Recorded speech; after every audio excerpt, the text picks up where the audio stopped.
let's just start with this ridiculous wedding that took place over this weekend, because these two were behaving like they thought they were royalty. They were, she did the balcony wave like she's a Maryland figure or a genuine British royal, blowing the kisses. And they had the ship, their yacht, which has its own yacht, carting them around with their massive amounts of foam dripping into the Mediterranean, which I'm sure is not eco-friendly. Too bad, because Leonardo DiCaprio was there. I'm sure he didn't approve of the amount being spent on the foam into the Med. And from what I can tell, Walter, almost no actual friends. They don't know Gayle King. They invited Gayle on that ridiculous space flight so they could get some news coverage on CBS. And now, because she did it, she's at the wedding? Oprah? They don't know Oprah. That's a lie, too. Oprah went and watched Gayle go up in this thing, so now she gets an invite? Why? Because she's a celebrity. Leonardo DiCaprio, I'm sure they're really tight with Leonardo. I'm sure it's Sydney Sweeney, the new toast of the town out there, because she's got these enormous breasts that everybody's obsessed with. How does she wind up there? If you told me it was like Lauren Sanchez's colleagues from the first news station she worked at, sure, that's normal. That's what a true friend would do, invite their lifelong friends.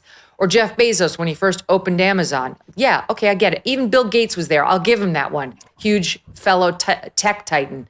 But this was meant to generate headlines and fawning coverage and accolades, and nothing better encapsulates that than the moment they got married, she wiped her Instagram clean and repopulated it with her Vogue magazine spread photographs and just the one post of Lauren Sanchez Bezos and their picture from Vogue. Give me a break. What does this say about us, if anything? Well, it was a Las Vegas wedding held against the backdrop of a civilized European city. And it should have probably been held in the Las Vegas version of Venice rather than the real version. Venice is a city of great commercial enterprise. It was a very rich city. All the ships of the world went out from Venice, and the banking of the world was centered there.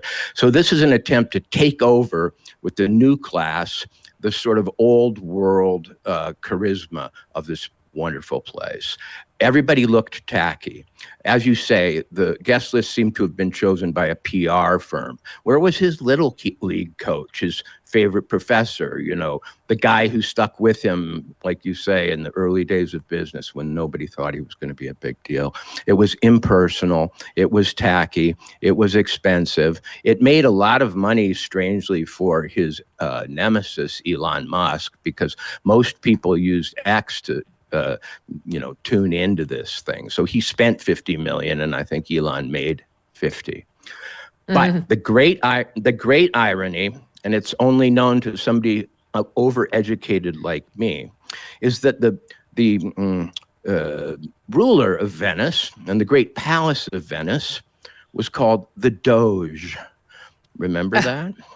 The Doge Palace, the Doge of Venice. Where have we heard that word?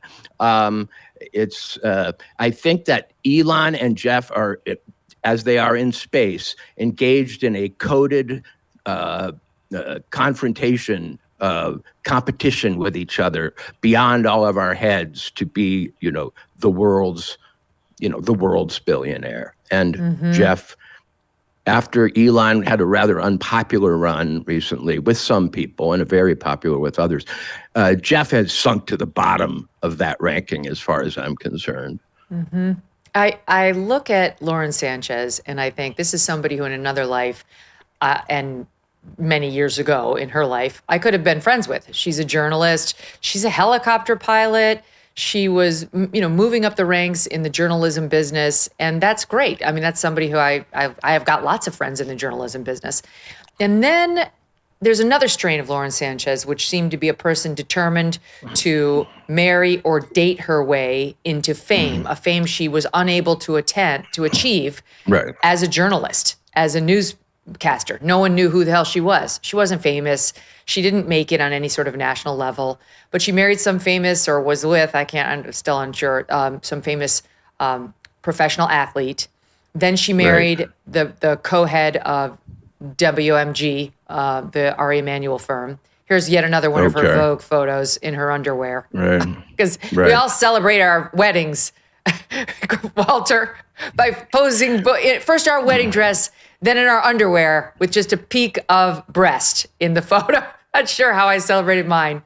And then she traded up from that Patrick Whitesell into Jeff Bezos. And that, of course, was widely reported to be an extramarital affair by both Sanchez and Bezos, while they were both married to other people. And this is just a long-winded way of saying, I think something's happened to her. Like, she just kept wanting to trade up when it came to money and power and fame, and not coincidentally kept trading up, obviously, on the plastic surgery. Only by up, I mean poorly. She got connected with the Kardashians. Up and out. Yeah, up and out. All of whom were there by begging, according to Page Six. They had an exclusive that they actually only wanted Kim Kardashian and Kris Jenner, and Kris Jenner begged to have all the Kardashian daughters invited, so they relented. But she, Lauren Sanchez, has clearly spent too much time with them now, because she's clearly gotten the weirdly skinny waist that no 55-year-old woman magically develops at 55, the enhanced, clearly, bottom, the overly enhanced breasts, the very bizarre-looking face where it just gets like super, super bloated with, I don't know if it's filler or what it is, but like weirdly puffy under the eyes to where your eyes look like almost Asian, but you're not Asian. And then, of course, weirdly puffy lips that only their Kardashian doctor can give you that look porn starish, fake, and ghoulish. I mean, you look like a Mr. Potato Head. You no longer look human. So she spent too much time with these people, and she's morphed. I think chasing these false gods has gotten her to look like a morphed, just unrelatable plastic version of the beautiful woman who used to be there striving in earnest to make it on her own, but instead kind of sold out. That's how I see her. Anyway, you take it from here. She looks like a sex doll that you pump up with a foot pump, and she's been getting a few more pumps every few months.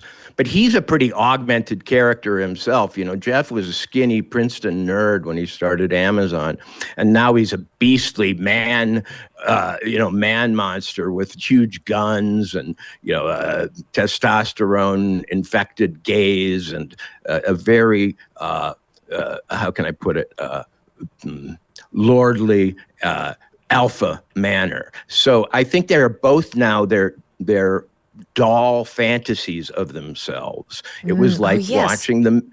Yeah, it was like watching the marriage of two Mattel products. Man and boob woman. And will they be able to reproduce? Will they want to? That's the question, because if they do, they'll give birth to a child who looks like a human being and will gaze up from his crib at these, rather bizarre creatures that raised him. Will he want to be like them? Who knows? What do you make of the guest list? I mean, it was just so, I think back to when I married Doug, and it was my second marriage. So I didn't meet Doug until I was 35, and we got married when I was 37. Who's there? All my friends from Fox News, some of my lawyer friends, some friends from my childhood. That's who you invite. What is the point of inviting all these Hollywood celebrities if it's not just an attention grab? At a wedding, you're supposed to have people who've known you for a long time who can tell jokes about the time your swim trunks fell off when you dived into the pond, and embarrassing stories from when you were young. But none of those people were there. I'm sure maybe they had a viewing party for the actual friends back in some bar in Poughkeepsie or something. But it was a brand awareness wedding. People brought their brands. The only disappointment for me in the wedding was that when they stepped gingerly down into those gondolas that were floating in the canals, nobody wiped out. I thought there were going to be way more sort of high-heel disasters, people going into the drink. But There wasn't enough Schadenfreude. I mean, there's plenty of Schadenfreude in the sense that we hope all of them, have boating accidents on the way home, or their helicopters have to land in hostile countries. But I don't think anything's bad is going to happen. Since President Trump was sworn in, his administration has made enormous progress at a breakneck pace. But don't forget, while they are moving mountains for the good of the nation, you've got your personal savings to worry about. And one of the best ways to look after your savings is through diversification, particularly with gold, like from Birch Gold Group. In the past 12 months, the value of gold has increased by 40%. And Birch was an advertiser on this show 12 months ago. If you had purchased then, you'd be 40% richer today. Now's the time. Central banks continue to bolster demand for gold by burying in record quantities. Global instability and tension is high, and Birch Gold makes owning physical gold so easy. Easily convert an existing IRA or 401k into a tax-sheltered IRA in physical gold, or buy some to store in your home safe. Just text MK to the number 989898, and Birch Gold is going to send you a free info kit on gold. Look into it, see if it's right for you.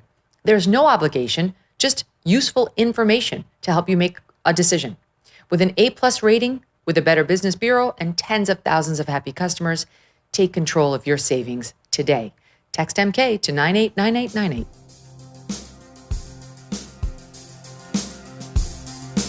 Thanks so much for watching. If you like what you just saw, hit the subscribe button for more clips and full episodes.